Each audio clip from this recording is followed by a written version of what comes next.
नमस्कार, उत्तराखंड प्राइम देख रहे हैं आप। आपके साथ मैं हूं साक्षी जादौन। शुरुआत करेंगे बड़ी खबर के साथ जो कि उत्तराखंड से आ रही है। उत्तराखंड से इस वक्त की बड़ी खबर, जहां पर चारधाम यात्रा पर सरकार का यू टर्न देखने को मिला है। चारधाम यात्रा अगले आदेश तक स्थगित कर दी गई है। प्रदेश सरकार ने चारधाम यात्रा स्थगित कर दी है। चारधाम यात्रा को लेकर संशोधित एसओपी भी जारी किया गया है।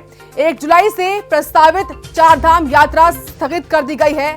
अगले आदेशों तक चारधाम यात्रा स्थगित कर दी गई है। महत्वपूर्ण जानकारी आपको दे रहे हैं, जहां पर प्रदेश सरकार ने चारधाम यात्रा को रोक दिया है, स्थगित कर दिया गया है। नई एसओपी भी जारी कर दी है। महत्वपूर्ण जानकारी आपको दे रहे हैं, जहां पर अगले आदेशों तक फिलहाल चारधाम यात्रा को रोक दिया गया है। तो जिस तरीके से हाईकोर्ट ने भी चारधाम यात्रा पर रोक लगाई थी, लेकिन जिस तरीके से सरकार ने चारधाम यात्रा को लेकर फैसला सुनाया था, अभी भी जारी रखी थी, लेकिन अब चारधाम यात्रा को लेकर सरकार का यू टर्न देखने को मिला है। चारधाम यात्रा फिलहाल अगले आदेश तक स्थगित कर दी गई है। महत्वपूर्ण जानकारी आपको दे रहे हैं, जहां पर चारधाम यात्रा को लेकर सरकार ने एक नई एसओपी भी जारी कर दी है और अगले आदेशों तक चारधाम यात्रा स्थगित कर दी गई है। उत्तराखंड से महत्वपूर्ण जानकारी आपको दे रहे हैं, जो कि चारधाम यात्रा से जुड़ी हुई है। फिलहाल चारधाम यात्रा को लेकर सरकार का यू टर्न देखने को मिला है। तमाम जानकारी लेंगे सहयोगी से। जितेंद्र, चारधाम यात्रा पर सरकार का यू टर्न देखने को मिला है, क्या कुछ जानकारी आपके पास? साक्षी, देखिए, कल नैनीताल हाईकोर्ट ने एक विशेष फैसला दिया था चारधाम यात्रा को लेकर, और जिसमें ये कहा गया था कि चारधाम यात्रा को अभी फिलहाल रोक दिया जाए, क्योंकि कोरोना काल है और अभी भी संक्रमण का खतरा है। तो ऐसे में चारधाम की यात्रा है उसको प्रतिबंधित किया जाए। लेकिन उसी नैनीताल हाईकोर्ट के जो निर्णय है उसके उलट अब सरकार जो है हाईकोर्ट गई है उस फैसले के खिलाफ, और हाईकोर्ट की रोक के बाद चारधाम की जो एसओपी है वो जारी कर दी है सरकार ने। राज्य सरकार ने 1 जुलाई से प्रथम चरण की चारधाम यात्रा शुरू करने के लिए जो एसओपी जारी की है, और इस प्रथम चरण में केवल रुद्रप्रयाग के निवासियों को के लिए केदारनाथ, चमोली के निवासियों के लिए बद्रीनाथ और उत्तरकाशी के निवासियों को यमुनोत्री और गंगोत्री के दर्शन की अनुमति दी जाएगी। सभी यात्रियों को यात्रा के लिए आरटीपीसीआर की नेगेटिव रिपोर्ट लेना अनिवार्य होगा। उसके बाद दूसरे चरण में चारधाम यात्रा 11 जुलाई से प्रारंभ की जाएगी, और दूसरे चरण में उत्तराखंड के जो समस्त निवासी हैं उनके लिए चारधाम यात्रा में जाने की अनुमति होगी। तो कुल मिला के देखें तो चारधाम की जो यात्रा है वो आज न्यायालयों के पेंच में फंसती नजर आ रही है, और हाईकोर्ट का कोई फैसला है तो उसके खिलाफ से सरकार सुप्रीम कोर्ट चली जाती है, और सुप्रीम कोर्ट ने खिलाफ उसको स्टे करके अब सरकार ने जो है एक नई एसओपी जारी कर दी है। तो इसमें सरकार ने अपनी कार्य योजना भी बना दी है। बिल्कुल, बहुत बहुत शुक्रिया आपका जितेंद्र। आप बने रहिए हमारे साथ, आगे भी आपसे जानकारी लेंगे। फिलहाल ये महत्वपूर्ण जानकारी आपको दे रहे थे, जो कि चारधाम यात्रा से जुड़ी हुई थी, जहां पर चारधाम यात्रा फिलहाल सरकार के अगले आदेश तक स्थगित कर दी गई है। प्रदेश सरकार ने चारधाम यात्रा पर यू टर्न ले लिया है और इसी को लेकर नई एसओपी भी प्रदेश सरकार ने फिलहाल जारी कर दी है।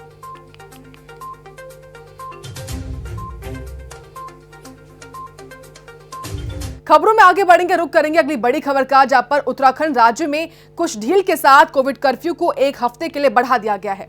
कोविड कर्फ्यू में छूट के बाद अब राज्य में 50% क्षमता के साथ जिम खोले जाएंगे और राज्य में 6 दिनों के लिए बाजार भी खोले जाएंगे। वहीं आमजन को राहत देते हुए राज्य सरकार ने ये पाबंदियां हटा दी हैं और कोरोना कर्फ्यू को लेकर नई गाइडलाइंस भी जारी कर दी हैं।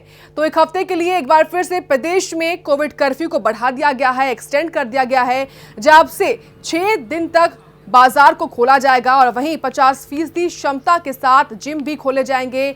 एक राहत वाली बात तमाम युवाओं के लिए जो कि जिम जाने का इंतजार कर रहे थे, और एक नई गाइडलाइंस भी फिलहाल सरकार ने कोविड को लेकर जारी कर दी है। महत्वपूर्ण जानकारी आपको दे रहे हैं, जहां पर अब 50% क्षमता के साथ जिम खोलने की मंजूरी भी प्रदेश सरकार ने जारी कर दी है, और अब हफ्ते में 5 की जगह 6 दिन बाजारों को खोलने की अनुमति भी सरकार ने जारी कर दी है। और इसी के साथ 1 हफ्ते के लिए कोविड कर्फ्यू को एक्सटेंड कर दिया गया है। महत्वपूर्ण जानकारी आपको दे रहे हैं, जहां पर सरकार ने नई गाइडलाइंस भी जारी कर दी है, और इन नई गाइडलाइंस के अनुसार अब 50% क्षमता के साथ जिम खोलने की अनुमति भी सरकार ने दे दी है।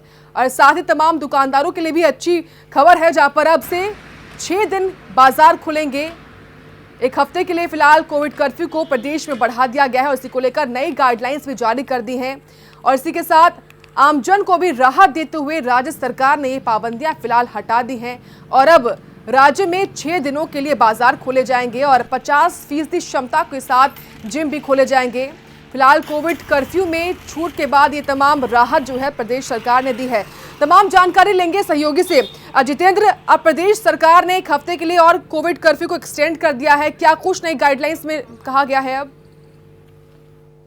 उत्तराखंड में अभी जो संक्रमण की स्थिति है वो एकदम से ऐसा नहीं कहा जा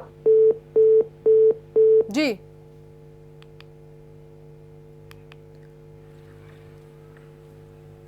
तो कोविड कर्फ्यू को लेकर नई गाइडलाइंस जारी कर दी हैं राज्य सरकार ने, जहां पर कुछ ढील के साथ जो है कोविड कर्फ्यू को एक हफ्ते के लिए और बढ़ा दिया गया है।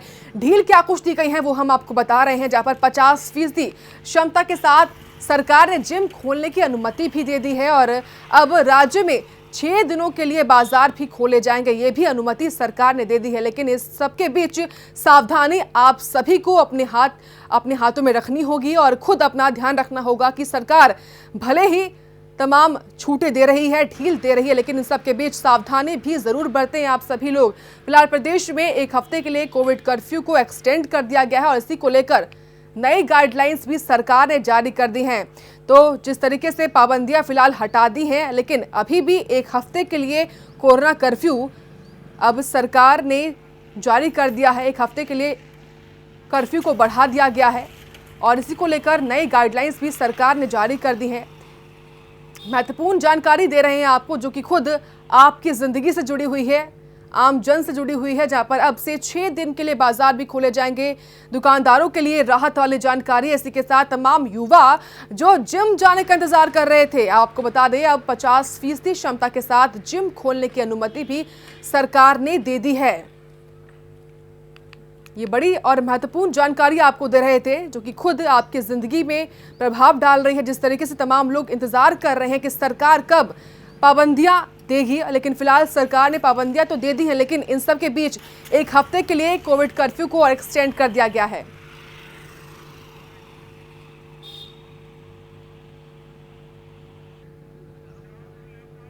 प्रदेश का कोविड अपडेट लगातार गिर रहा है। 24 घंटे में 120 नए संक्रमित मिले हैं, जहां पर 24 घंटे में 120 नए संक्रमित मिले हैं। आपको बता दें 280 कोविड मरीज फिलहाल ठीक हो चुके हैं 24 घंटे में। इसी के साथ रिकवरी रेट फिलहाल 95.52% पहुंचा हुआ है। प्रदेश में क्या कुछ कोविड अपडेट है वो हम आपको बता रहे हैं, जहां पर 280 कोविड मरीज फिलहाल प्रदेश भर में ठीक हो चुके हैं। इसी के साथ जो रिकवरी रेट है वो 95.52% बना हुआ है। लगातार जो संक्रमण है कोविड का वो प्रदेश में गिर रहा है, ग्राफ गिर रहा है और इसी के साथ 24 घंटे में 120 नए संक्रमित देखने को मिले हैं। 120 नए मरीज कोविड के सामने आए हैं और इसी के साथ 280 मरीज ऐसे भी हैं जो ठीक होकर जंग जीत चुके हैं कोविड से और अपने घर लौट चुके हैं। उत्तराखंड में लगातार कोविड का ग्राफ गिर रहा है। 24 घंटे में 120 नए संक्रमित मिले हैं। इसी के साथ आपको बता दें 280 ऐसे भी मरीज हैं कोविड के प्रदेश में जो ठीक होकर 24 घंटे में अपने घर लौट चुके हैं। तो वही 95.52% फिलहाल प्रदेश का रिकवरी रेट भी बना हुआ है। तो लगातार तमाम जो मरीज है वो बेहतर हो रहे हैं, ठीक हो रहे हैं और अपने घर लौट रहे हैं। उत्तराखंड में लगातार कोविड का ग्राफ गिर रहा है।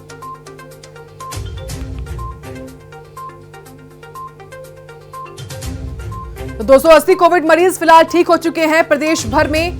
आपको बता दें रिकवरी रेट फिलहाल 95.52% बना हुआ है। इसी के साथ 120 नए मामले कोविड के देखने को मिले हैं पिछले 24 घंटे में। तमाम जानकारी लेंगे सहयोगी से। जितेंद्र, क्या कुछ अपडेट है 24 घंटे का? जी देखिए, 24 घंटे में अगर उत्तराखंड में कोरोना संक्रमण की बात करें तो काफी कम रहा है और धीरे धीरे ये स्थिति है कि उत्तराखंड में जो कोरोना का ग्राफ है वो घटते जा रहा है और काफी राहत की बात है कि जहां कभी ट्रिपल डिजिट में उत्तराखंड में मौतों का सिलसिला था वो आज सिमट के 2 और 3 पे रह गया है, सिंगल डिजिट में आ गया है। लेकिन अभी संतोष की बात नहीं है। पिछले 24 घंटे की अगर हम बात करें तो ये जो कोरोना मरीजों का आंकड़ा है वो धीरे धीरे कम होता हुआ अभी भी उत्तराखंड में 2294 एक्टिव केस हैं। उत्तराखंड में 120 मामले जो है पिछले 24 घंटे में आए थे जिनमें सबसे ज्यादा देहरादून में 41 मामले आए थे और उसके बाद जनपदवार जो है आंकड़े कम होते जा रहे हैं। मरने वालों की भी कल जो संख्या रही 24 घंटे में वो 3 रही। तो कुल मिला के ये कह सकते हैं कि उत्तराखंड में कोरोना से अब जरूर है, लेकिन निश्चिंत होने की बात नहीं है। पूर्ण रूप से उत्तराखंड भी कोरोना मुक्त नहीं हुआ है और संक्रमण का जो खतरा है वो अभी भी बरकरार है। तो ऐसे में जरूर बरतने की बात है। तो और ऐसे में जिस तरीके से जितेंद्र फिलहाल जो रिकवरी रेट है वो बेहतर हो रहा है, लेकिन ऐसे में जो संक्रमण दर है उसमें क्या कोई कमी आ पाई है?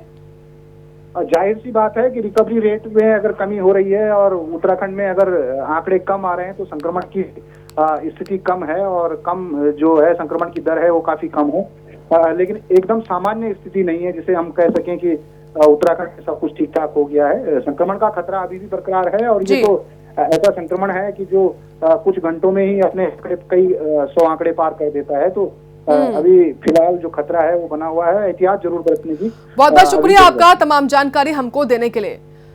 बात अब अल्मोड़ा की, जहां राज्यपाल बेबी रानी मौर्य अपने निजी कार्यक्रम के दौरान विश्व प्रसिद्ध जागेश्वर धाम के लिए दर्शन के लिए पहुंची हैं। राज्यपाल के पहुंचने पर जिलाधिकारी, एसएसपी समेत मंदिर प्रबंधन समिति के पदाधिकारियों ने उनका स्वागत किया है और उन्हें स्मृति चिन्ह और शॉल ओढ़ाकर सम्मानित भी किया गया है। इस दौरान राज्यपाल ने मंदिर में भगवान भोलेनाथ के दर्शन किए और विश्व शांति की कामना की है और मंदिर के पदाधिकारियों से मंदिर के बारे में जानकारी भी ली है। तस्वीरें आपके सामने हैं अल्मोड़ा की, जहां पर राज्यपाल ने जागेश्वर धाम के दर्शन किए हैं और इस दौरान उनका स्वागत डीएम और एसएसपी द्वारा किया गया है।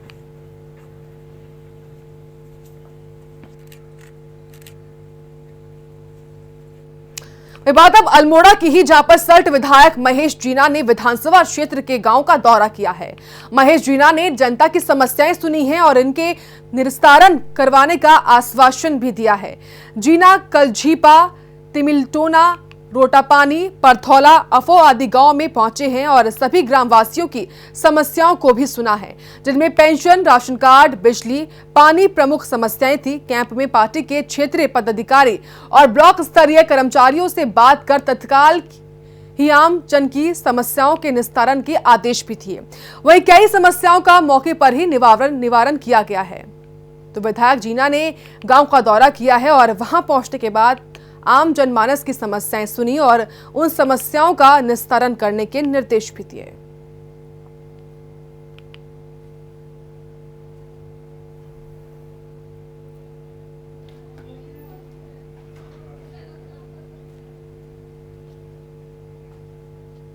बात अब जोशीमठ की, जहां नगर पालिका के पर्यावरण मित्रों ने पर्यटन स्थली औली में सफाई अभियान चलाया है।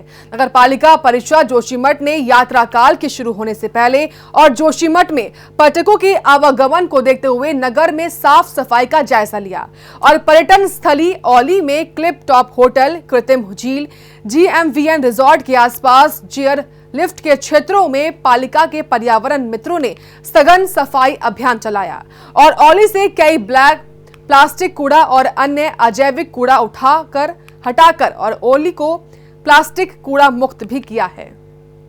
तो पर्यावरण मित्रों ने अभियान चलाया है सफाई का, जहां यात्रा शुरू होने से पहले ये सफाई अभियान चलाया गया है।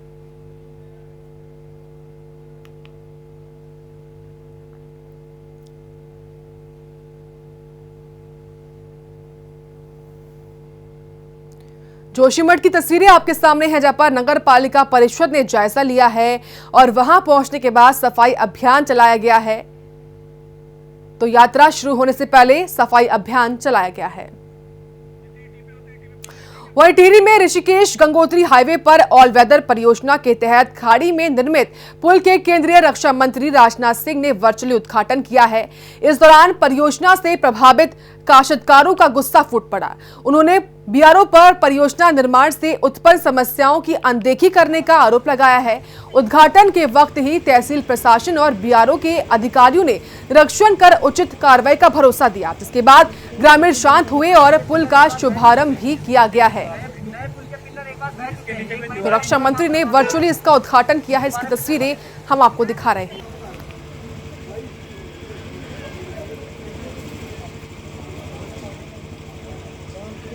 ये बात अब रुड़की की, जहां पर भीड़ भाड़ वाले इलाकों में लोहे की 40 से 50 फीट ऊंचाई वाले पुल से मौत की छलांग लगाई जा रही है।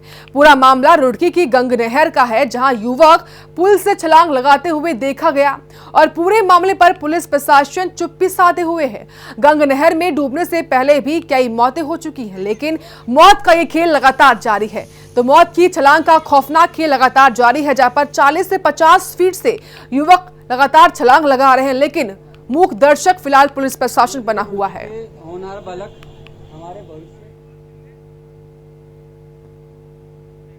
वहीं टिहरी के प्रतापनगर में नियुक्त जिला समन्वयक राहुल चौहान ने विधानसभा के सभी प्रकोष्ठों के पदाधिकारियों की अहम बैठक ली है। बैठक में आगामी विधानसभा चुनाव के संदर्भ में चर्चा और सुझाव आदान प्रदान किए गए हैं। बैठक को संबोधित करते हुए राहुल चौहान ने कहा कि सत्ताधारी बीजेपी पूर्ण रूप से निराशाजनक और विफल रही है। इनकी जनविरोधी नीतियों को जनता को समझाने की जरूरत है, तभी जाकर जनता कांग्रेस को 2022 में अपना भरोसा दे पाएगी।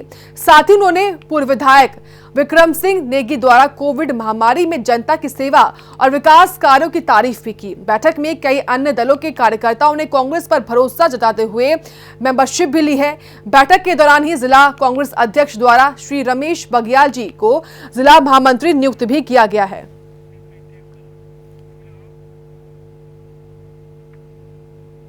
बात पौड़ी की, जहां पर कुंभ मेले के दौरान कोविड टेस्टिंग के नाम पर हुए महाघोटाले के विरोध में कांग्रेस ने प्रदर्शन किया है।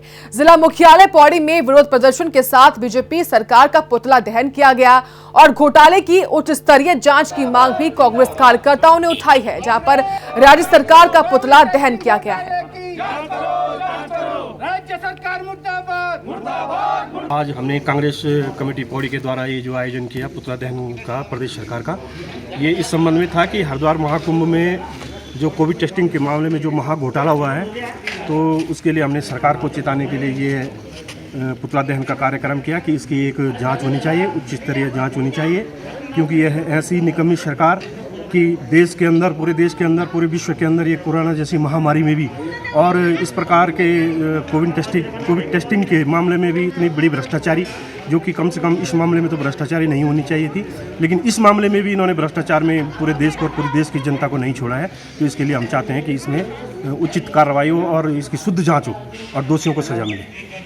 कुंभ माह घोटाले में जिस तरीके से इन्होंने कोरोना टेस्टिंग पे जो घोटाला किया है, जिससे कि हमारे आसपास के और हमारे प्रदेश के लाखों लोगों की जान गई है, उसके जो दोषी हैं, जो हमारी प्रदेश सरकार है, केंद्र सरकार है, उनको कड़ी से कड़ी सज़ा मिलनी चाहिए, क्योंकि उनके द्वारा यहाँ के लोगों के साथ एक अत्याचार किया गया है और यहाँ के लोगों को बेवकूफ़ बनाया गया है और फर्जी टेस्टिंग करके उन लोगों को मौत के मुँह पे धकेला है।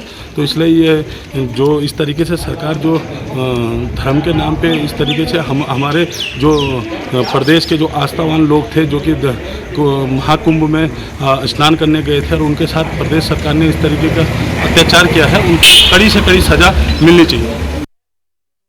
और इसी के साथ उत्तराखंड प्राइम में इतना ही। आप देखते रहिए प्राइम न्यूज़।